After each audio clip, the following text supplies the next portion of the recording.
Hey there folks, Troy Gretsch from IntoDrums.com here, and today I want to talk about developing hand speed.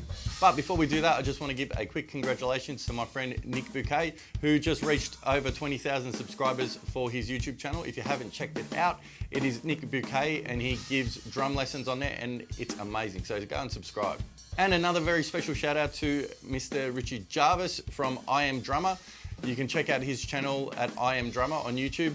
He does great product reviews and he's just an amazing drummer and a fantastic guy, super knowledgeable, and his advice and stuff is super cool. So check that out. So what I'm going to be showing you today is my 21 minutes to faster hands practice routine. So just before we get started, I want to touch on one important point. What I'm about to show you is what has worked for me. I'm not saying it's the be all and end all and this is exactly what you have to do, but this is how I achieve speeds of about 240 beats per minute. At one stage, I can't do that anymore because I don't spend as much time as I should on the pad, but this is what I did and the steps that I had taken to get there. Now, the very first thing you want to do before starting any practice routine on your hands where you're going to do a hard workout is you want to make sure you're nice and warm and you're stretched and all that. Now, in saying stretched, I don't want you, especially if you're coming in cold, don't just start jamming on your hands and doing this kind of stuff, all right? You can do some serious damage. I'm not saying don't do that, but don't do it when you're cold, okay? I did a masterclass a while ago with Benny Greb and he was talking about how bad that cold stretching stuff is. And I agree with him, it is really bad. What you're trying to do is get blood into your muscles, okay? Once you're doing the workout and after you finish every stage of the workout, I do like to stretch and do these kind of stretches because I do find that my muscles are tight and contracted, but you're gonna do them very, very gently. I can't stress that enough. You don't wanna be jamming on all this stuff and doing all this crazy stuff, but you just wanna stretch really gently just to try and let those muscles relax a bit and loosen up before you go into the next stage. So as a warm-up, what you want to do is you want to just be playing some really nice, gentle singles on a pad. And you just want to get nice and loose. You don't want any tension. You just want to be as loose as you can.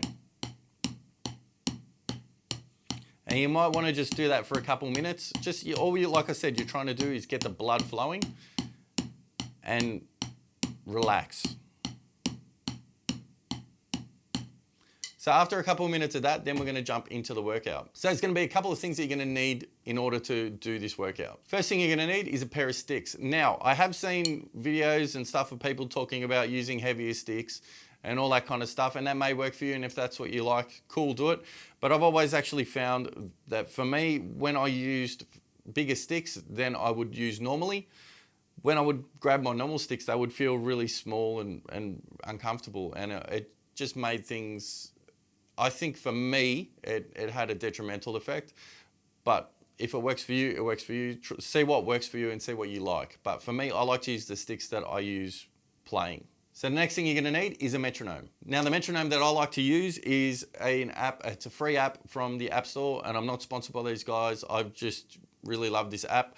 It's called Tempo by Frozen Ape. Thing I love about it the most is it's got a countdown timer in it. So what you can do is you can click up here and you can set it to timer, countdown. I've got it set for 5 minutes. I'm going to change that to 7 minutes, okay? And stop when reached.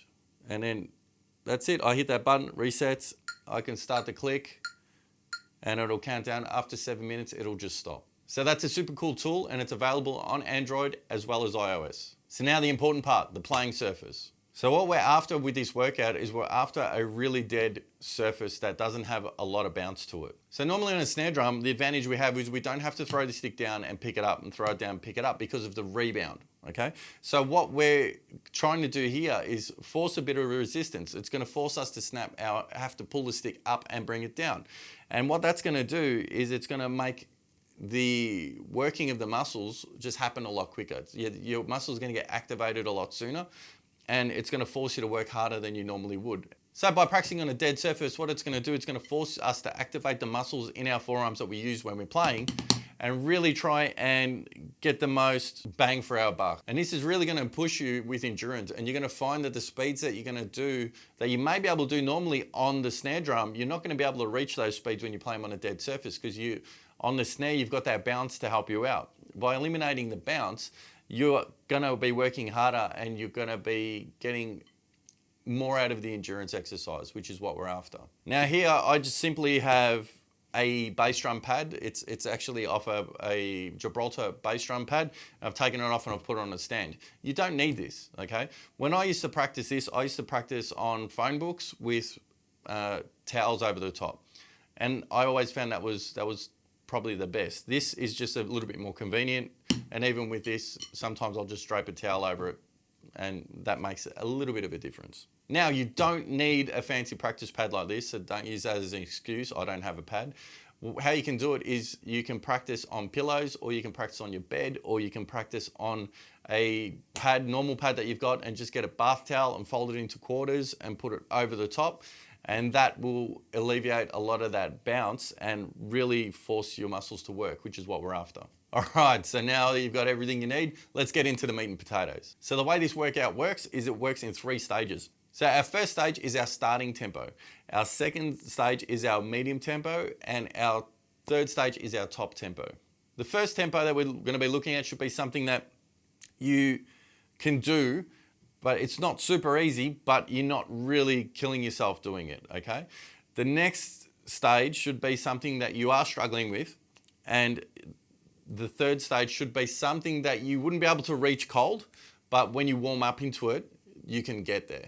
Now, I found personally that 7 minutes just seemed to be like the golden number, where by the time I started, I'd feel okay. You get to the kind of quarter or middle, and I'd feel like, oh man, I'm feeling it. Halfway, I'd feel like, wow, this is tough.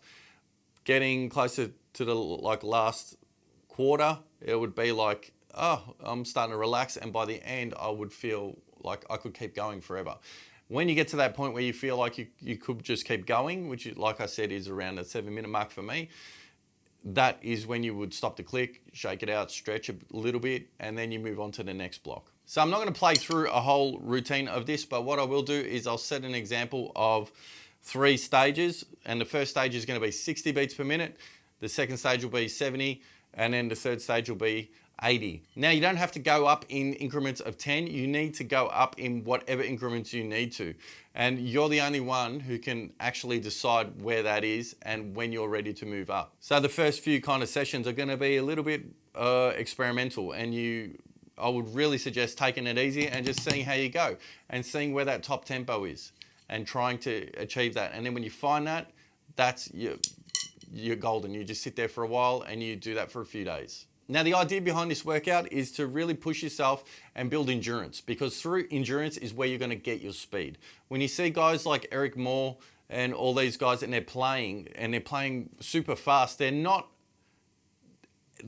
out of it by the end of it. It's not like they're playing and they're getting to the point where they can't move anymore. Because how many times have you ever tried playing for a long period of time and then you can't move your arms? Those guys, when they're doing it, they've got more in reserve. So we're trying to get to there. We're trying to get to the point where we could keep playing after having all that speed.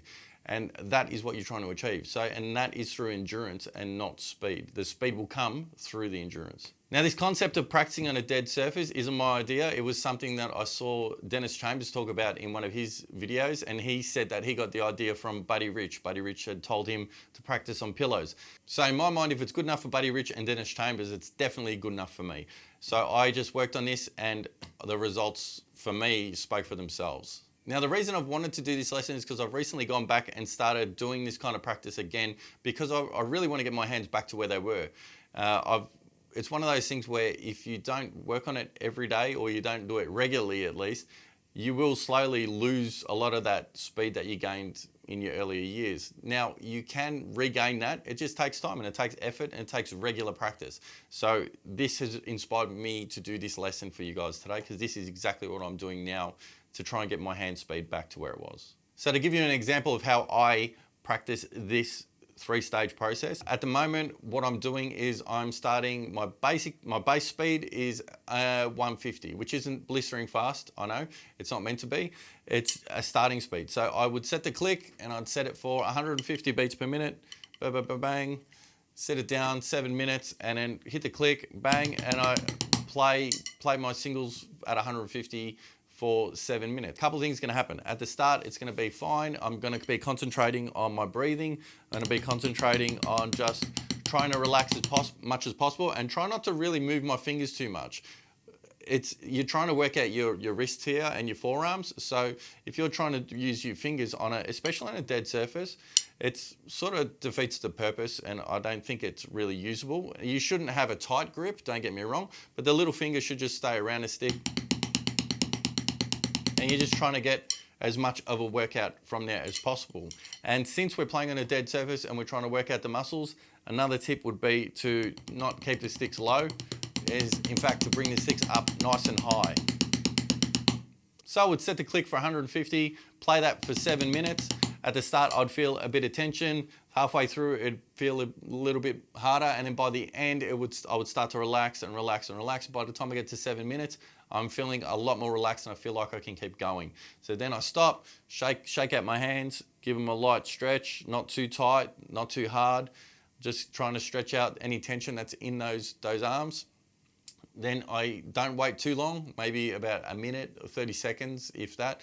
Set the click again to 160, and then I do the same thing, 160, go, and that wasn't 160, but you know what I mean. So going 160 for another 7 minutes, same thing, go through the same thing. This time it's going to be a little bit harder, and again, you're going to force yourself to go through the process of trying to relax and get through to the end. And then once you relax and you get through to the end, you stop, again, shake it out, get loose, and then put it on your top tempo. Now your top tempo should be a real hard slog. And what I mean by that is you shouldn't be cruising through your top tempo.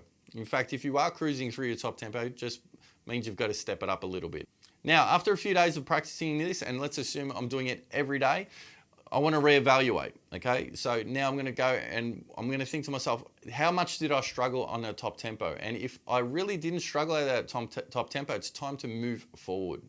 And all you're going to do to move forward is you're going to get rid of your bottom tempo, your medium's going to become your bottom, your top's going to become your medium, and then you're going to have a new top. So the whole idea with this exercise is you've got your tempos there, and then when you're comfortable, then you're like here, and then you're comfortable, and then you're here, and you're slowly getting faster and faster. So over a few months of doing this, you should find that your endurance, your speed, and everything will have increased dramatically. Now, it should go without saying that you only get what you put in. So if you're doing this once a week or you're doing this once every other week, don't expect any crazy results. So obviously, the more you do this, the better. I would suggest possibly not doing it more than once a day. I don't think there's a reason. You need to give your muscles time to relax and recuperate. But doing it every day is, in my opinion, the best way to achieve those results. Now, before you get started, and I can't stress this enough, you need to make sure that when you're playing, if you feel pain, you stop. Now, in saying that, there is good pain and then there's bad pain. Good pain is like, wow, this feels a little bit uncomfortable and I'm struggling and I feel like, this is a bit tight, it's a bit hard. Your goal is to try and relax through that. That's fine. But if you feel sharp stabbing or really sharp pain, stop immediately, try and rub it out or whatever and relax and just try, and if you feel any of that kind of pain, stop. It's not worth it. You're going to do some serious damage. Now, one other point that I've heard a lot of other drummers talk about is focus practice. And you should give it 100% focus or it's just not going to work. Now, here's the thing. I agree with that. I actually do agree with that. When you are practicing, you should be giving it focus. But I do also buy into the fact that you should be able to do some no-brainer exercises. Now, the reason I call it a no-brainer exercise is because it doesn't take a lot of brain power to do these kind of exercises. You're putting on a timer with a click and you're playing and you're just trying to relax and keep it going. You're trying to watch your technique and do all that stuff, but you're not really focusing super hard, watch my hands and all that kind of stuff. This routine isn't about really focusing. Now, one important thing that I've left to the end to let you know, and you're going to think, what, is this guy crazy? But this exercise, doing it every day, is going to really benefit you and it's going to develop your endurance, but it's going to cause one really, really big problem on the drums. Now, when you go onto the kit, you're going to find that when you hit the snare drum, you're just going to feel like, your sticks are going to be flying away and you're going to have some real problems getting comfortable playing the snare drum because of the bounce. So the way that I combated this is that I separated my hand workout to my drum kit practice. Now, what I mean by that is that I would practice my drums and in 3 stages, and I'll talk about that in a different lesson, but I would start my practice routine on my drum kit, and I would work on, when I was playing on the drums, I would be not going so much for power on the drums, on the snare, when I practice my rudiments on the snare, but I'd be going for touch. And that was because a teacher pointed out to me that in the book Stick Control, George Lawrence Stone talks about this, and basically the idea behind it is when you're using the big group of muscles that we are when we're doing this kind of workout, we're overlooking the small motor skills and the small motor group of muscles that we use for doing the small stuff. So your big muscles get really big and you get really heavy, and the risk that you run is becoming heavy-handed and clumsy. So what you need to do is then when you go onto the drum kit, you practice on your dynamics, playing soft and really developing that control. And then you've got the best of both worlds. You're playing for control and you've got power and endurance. And then when you need it, you've got everything that you need. So please don't overlook that. Don't just do one or the other. Make sure you have a well-balanced practice routine. So please note that this 21-minute routine is involving one rudiment. So you're spending 21 minutes on one rudiment. It's fine, in my opinion, it is totally fine to do that one rudiment a day and then alternate through every other day. So you got singles, doubles, and paradiddles, just alternate them through that day and then try and push the speed there. Just keep a logbook, keep your little tempo. Monday I did singles at 150 to 180, and just write down the tempos that you did, and for that you did 7 minutes on each. And that way you can have a visual log of what you're doing. You can see your progress, and you'll know how, well, I've been stuck at this tempo for a long time, maybe I need to move forward. So there you go, that's my 21-minute daily hand workout. I hope it works for you and you enjoy it and you get the results you're after. If you like this video, please hit that thumbs up, and if you're not a subscriber, please subscribe for more free lessons from myself weekly. Until the next lesson, have a fantastic week and happy practicing.